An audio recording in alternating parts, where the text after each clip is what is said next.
Assalamualaikum warahmatullahi wabarakatuh. Innal hamdalillah nahmaduhu wa nasta'inuhu wa nastaghfiruh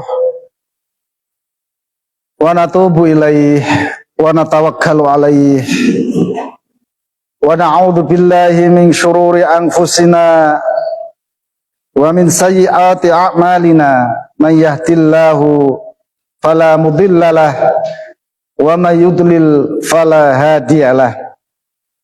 Asyhadu an la ilaha illallah wahdahu la syarikalah wa asyhadu anna Muhammadan abduhu wa rasuluhu la nabiyya wa la rasula ba'dah. Allahumma salli wa sallim wa barik ala Muhammadin wa ala alihi wa sahbihi ajma'in. Wa ba'du. Ikhwanil akhiba rahimakumullah, jamaah Masjid Hizbullah yang dirahmati oleh Allah Subhanahu wa taala. Puji syukur selalu kita pujakan kehadirat Allah Subhanahu wa taala yang hingga detik ini masih melimpahkan nikmat dan karunia-Nya kepada kita, terutama nikmat iman dan Islam. Dan semoga kita tetap dalam keimanan dan keislaman kita hingga ajal menjemput. Amin. Dan nikmat selanjutnya adalah nikmat kesehatan dan kesempatan sehingga kita bisa dipertemukan oleh Allah dalam forum yang insya Allah mubarak ini.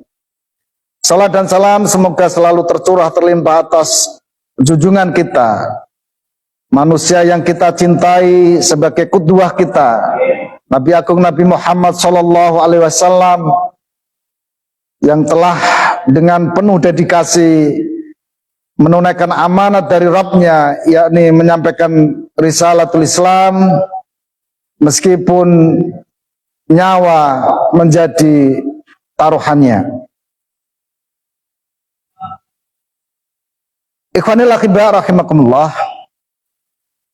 Kita lanjutkan kajian kita kitab tafsir Al-Wa'i, dan kita malam hari ini masih mengkaji surat Al-Kafirun. Dalam ayat yang kelima, Allah Subhanahu wa taala mengulangi dengan ayat yang sama persis dengan ayat yang ketiga.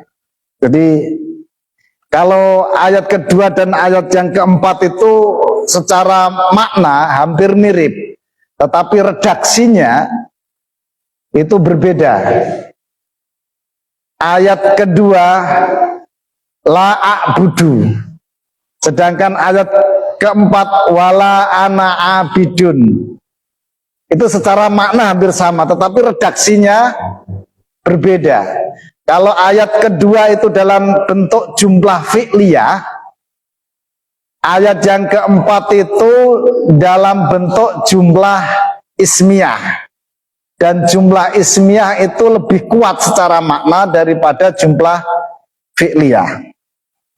Jadi penafian dalam ayat yang pertama itu adalah penafian meniadakan tindakan.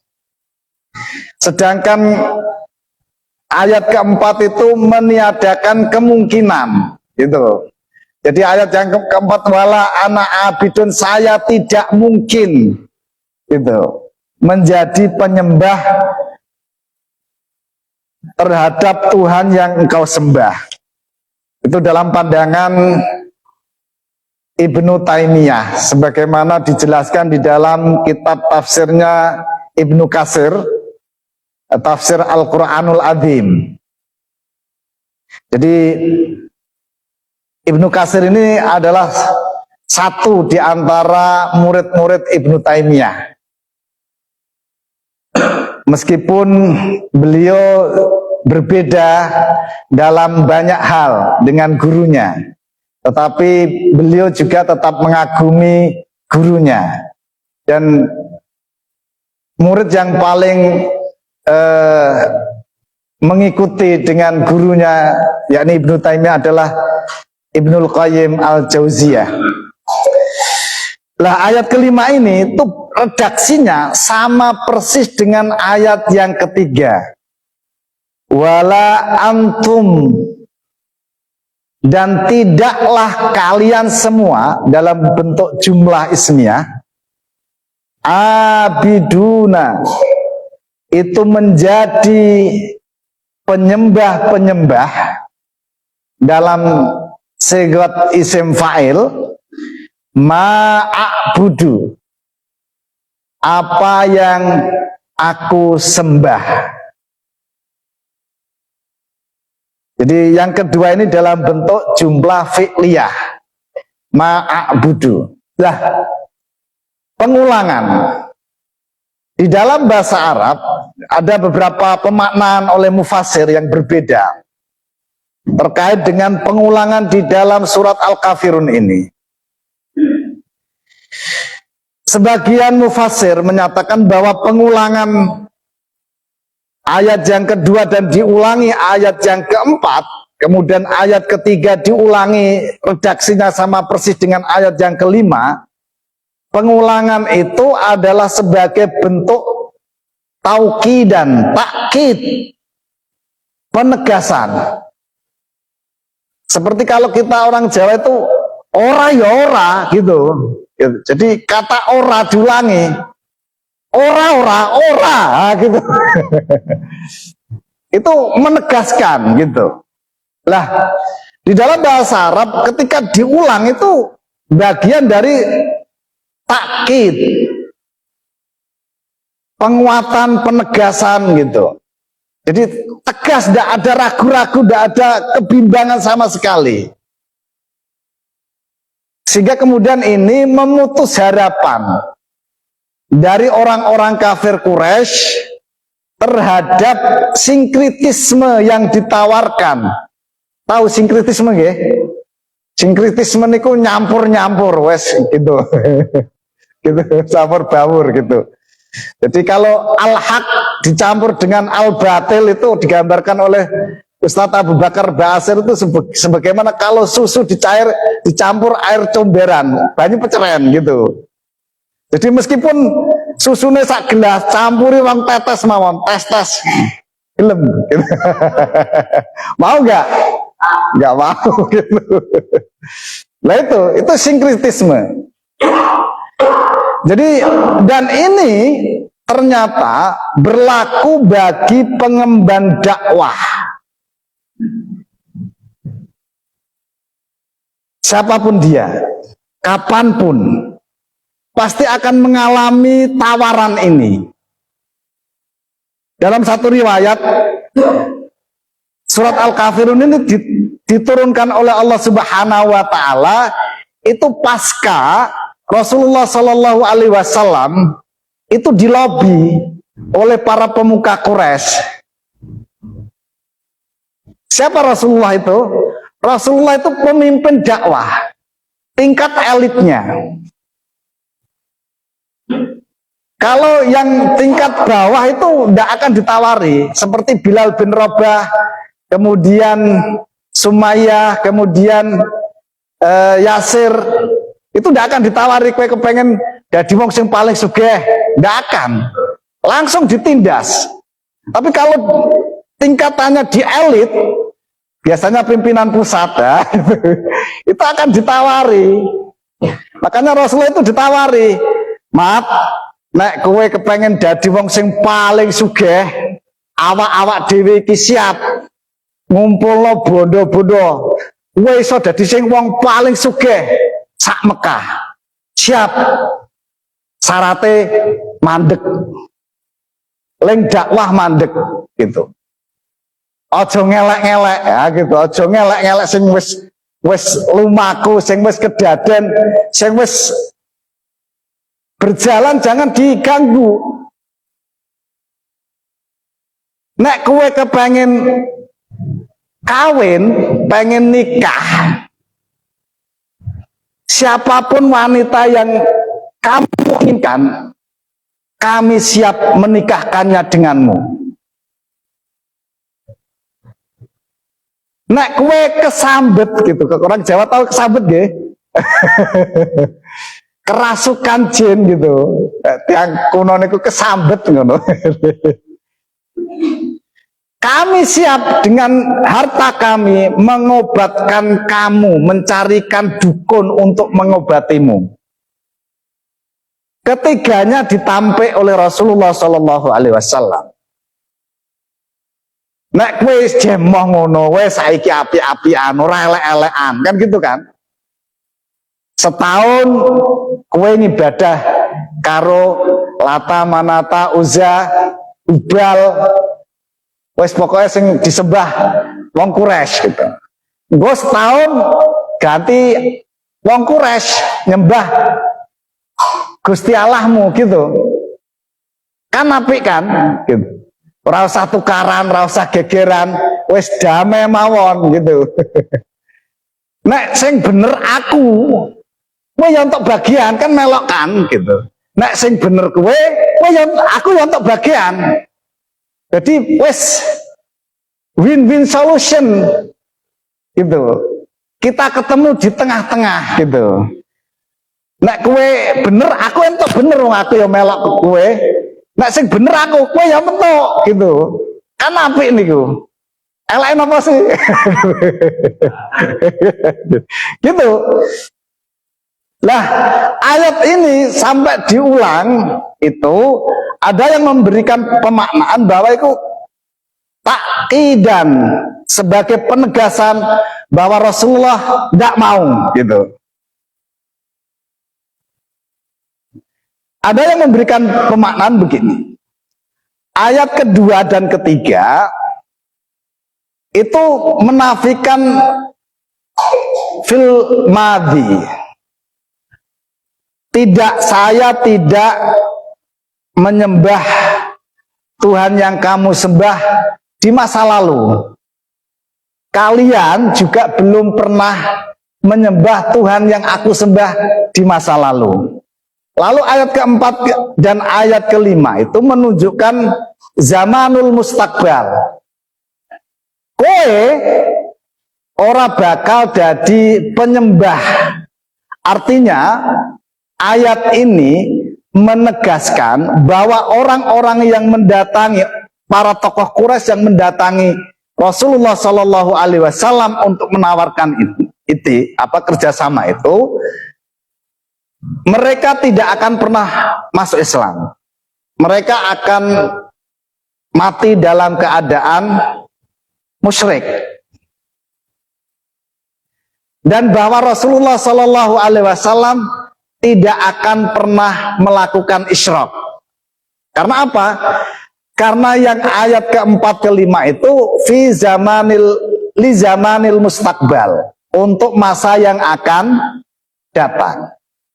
Begitu.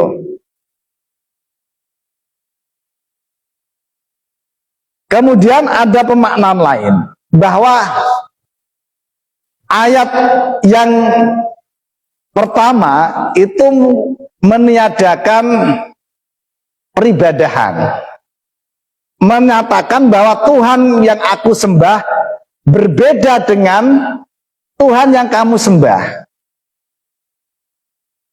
Dan ayat keempat dan kelima itu menyatakan peribadahan yang aku lakukan sama sekali berbeda dengan peribadahan yang kalian lakukan. Peribadahan yang aku lakukan adalah peribadahan yang diperintahkan, bukan dari saya sendiri. Saya melakukan itu karena diperintahkan untuk melakukan itu. Jadi ketika kita beribadah, kenapa harus menghadap kiblat? Kenapa harus wudhu? Kenapa berdiri terus kemudian ruku, sujud, dan sujudnya harus 2 kali? Ada duduknya. Itu bukan buatan saya. Itu semata-mata karena perintah dari Tuhanku. Sedangkan cara kalian beribadah itu karena kamu bikin sendiri. Gitu. Jadi sama sekali berbeda. Gitu. Ada yang memberikan pemaknaan seperti itu. Kemudian, jadi semua pemahaman dari para mufassirin itu bisa diterima karena memang kandungan dari ayat Al-Quran itu sebagai sesuatu yang mukjizat. Dia satu ungkapan itu bisa dimaknai, bisa difahami secara berbeda-beda dan semuanya yo bener gitu.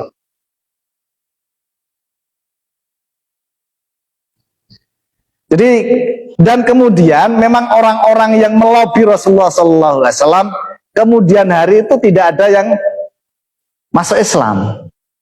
Jadi Abu Sufyan yang kemudian masuk Islam itu bukan termasuk orang yang melobi Rasulullah, ikut melobi datang. Sehingga kemudian para mufassirin ketika wala antum abiduna ma'abud ini di ayat yang kelima itu adalah ikhbarun anillah, satu pemberitahuan dari Allah bahwa orang-orang pemuka-pemuka kafir Quraisy itu mereka tidak akan beriman di masa yang akan datang. Artinya mereka mati meninggal dalam keadaan musyrik kafir. Begitu.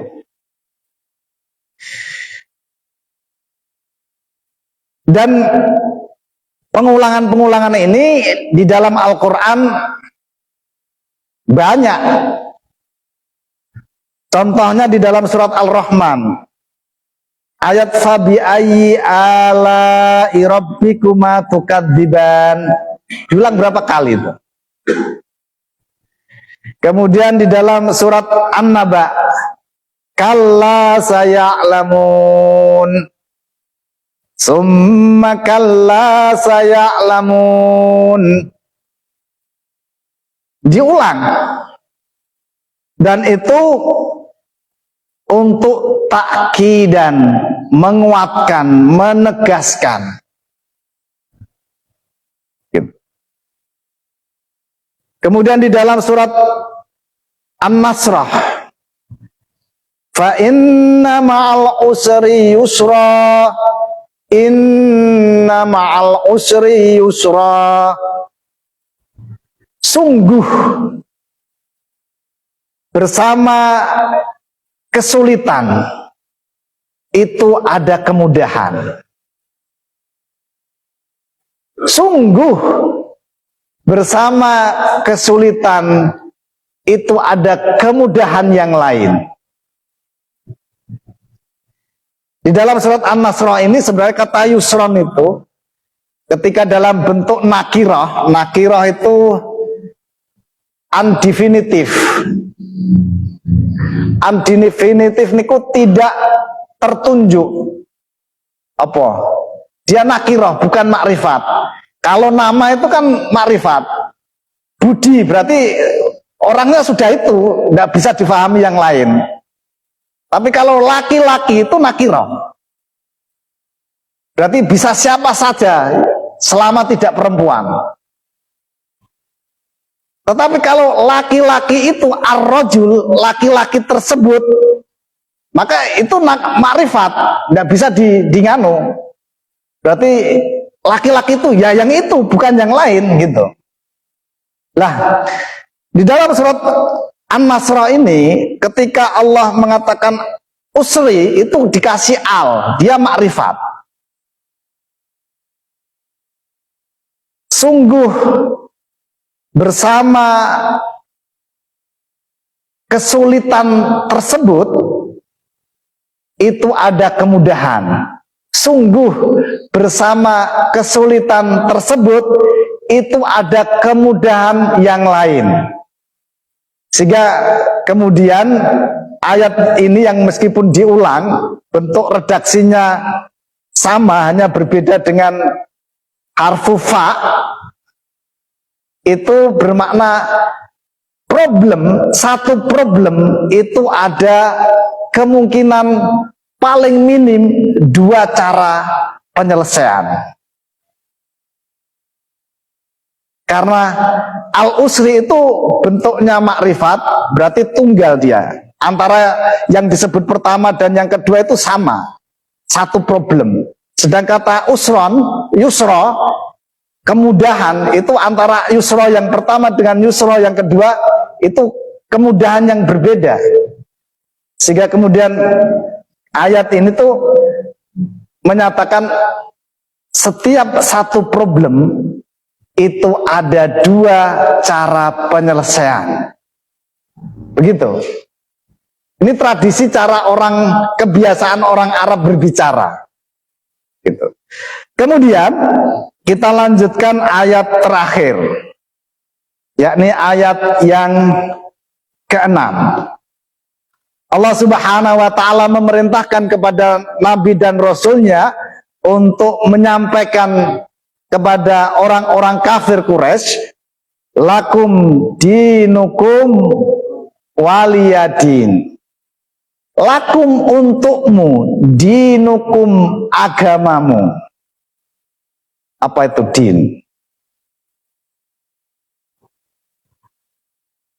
Imam Abul A'la Al-Maududi di dalam kitab beliau yang berjudul 4 Istilah Mendasar, termasuk beliau mengupas kata din ini dari sisi makna bahasa Arabnya. Din itu bisa bermakna aturan, din itu bisa bermakna balasan. Kama tadinu tudanu, sebagaimana engkau memperlakukan orang lain, begitu juga engkau akan diperlakukan. Artinya dibalas. Sebagaimana engkau membalas, begitu juga engkau akan dibalas. Begitu. Kata din ini juga bermakna aturan, syariat, yang kemudian di dalam bahasa Indonesia itu biasanya diterjemahkan agama. A dan gama, katanya begitu. Dari bahasa Sanskerta atau dari mana itu. Yang secara global itu bermakna keteraturan. Keteraturan itu buah dari satu aturan. Bisa teratur itu karena kan diatur. Diatur karena ada aturan, kan begitu kan? Jadi din ini bermakna aturan. Walia, wali gitu. Dan bagiku dini, sebenarnya ini ada ya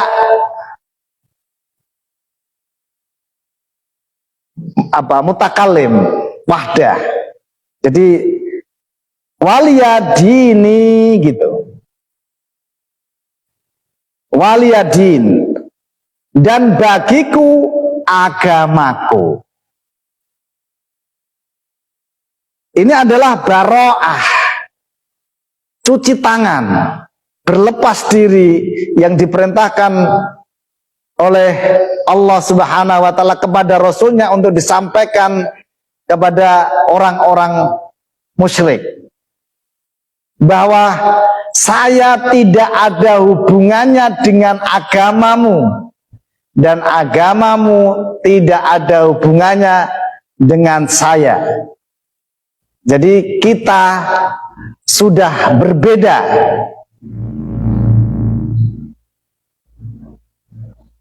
Ada yang kemudian memberikan makna terhadap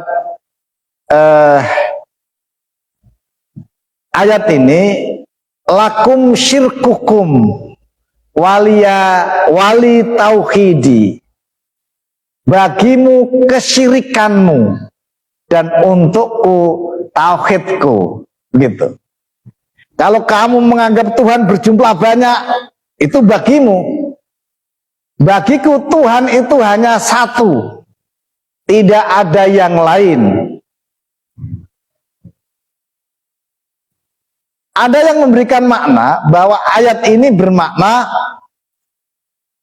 aku ini seorang nabi dan seorang rasul yang diperintahkan untuk mengajak kalian untuk beribadah hanya kepada Allah. Jika kalian tidak mau mengikutiku, maka jangan ganggu aku dengan mengajakku untuk beribadah kepada Tuhan-Tuhanmu dan melakukan kemusyrikan, melakukan isyrak kepada Allah yang tunggal. Ada sebagian dari ulama yang menyatakan bahwa ayat ini itu dinaseh dengan ayat Qital. Ini seolah-olah kan melakukan satu pembiaran. Wes kue ya kue, aku ya aku. Wes ra usah do tukaran. Gitu. Kan seolah-olah kemudian ini memberikan ruang kepada kesyirikan yang kemudian dalam pandangan sebagian dari ulama kita ini dinaseh. Dinaseh itu dihapus secara hukum dengan ayat-ayat yang turun pasca hijrah, perintah untuk memerangi orang-orang kafir secara totalitas, kafatan, kama yuqatilunakum kafah, gitu. Pendapat ini adalah satu pendapat yang dianggap lemah. Karena dari sisi kandungannya itu berbeda. Bahwa kemudian di dalam Islam itu ada hukum dhimmah. Jadi di dalam Islam ketika kaum muslimin memiliki satu institusi kekuasaan yang didirikan oleh Rasulullah Muhammad SAW di Madinah, Daulatul Islamiyah Al-Madinah, yang dipimpin oleh Rasulullah SAW. Itu Rasulullah Shallallahu Alaihi Wasallam yang kemudian dilanjutkan oleh para khulafaur rasyidin dan para khalifah dari Bani Umayyah, Bani Abbasiyah dan kemudian sampai Bani Utsmani, bahwa hukum Islam terkait orang-orang kafir yang siap tunduk dengan hukum-hukum Islam, hukum syariah, mereka tinggal di dalam wilayah kekuasaan daulah Islamiyah, mereka disebut ahlud dhimmah, di mana mereka dibiarkan tetap dalam kondisi kafir, dengan akidah kafir, dengan cara ibadah kafir, dengan ketentuan mereka membayar jizyah kepada negara. Sedangkan perintah memerangi orang kafir semuanya itu adalah perintah kepada orang kafir yang bukan ahlud dhimmah, yang dalam faktanya kafir harbi, biasa disebut dengan kafir harbi. Jadi ahlud dhimmi itu kafir, tetapi ada kafir harbi. Dan kafir harbi ini adalah penduduk luar negeri yang beragama kafir, yang tidak Islam. Dan kemudian kafir harbi ini dibagi menjadi kafir mu'ahad, negara kafir yang memiliki perjanjian dengan daulah Islam. Kemudian kafir harbi fi'lan, yakni orang kafir yang sedang berperang dengan kaum muslimin, seperti kalau saat ini ya Israel itu kafir harbi fi'lan itu. Dan kafir harbi hukman itu orang kafir yang tidak sedang berperang dengan kaum muslimin. Ya, ini kita sudah selesai mengkaji kitab surat Al-Kafirun sampai ayat yang ke-6. Dan nampaknya waktu sudah berakhir karena kita sudah menjelang Isya. Marilah kita akhiri majelis ini dengan doa kifaratul majlis. Subhanakallahumma wa bihamdika asyhadu an la ilaha illa anta astaghfiruka wa atubu ilaik. Walhamdulillahi rabbil alamin wal afu minkum. Wassalamualaikum warahmatullahi wabarakatuh.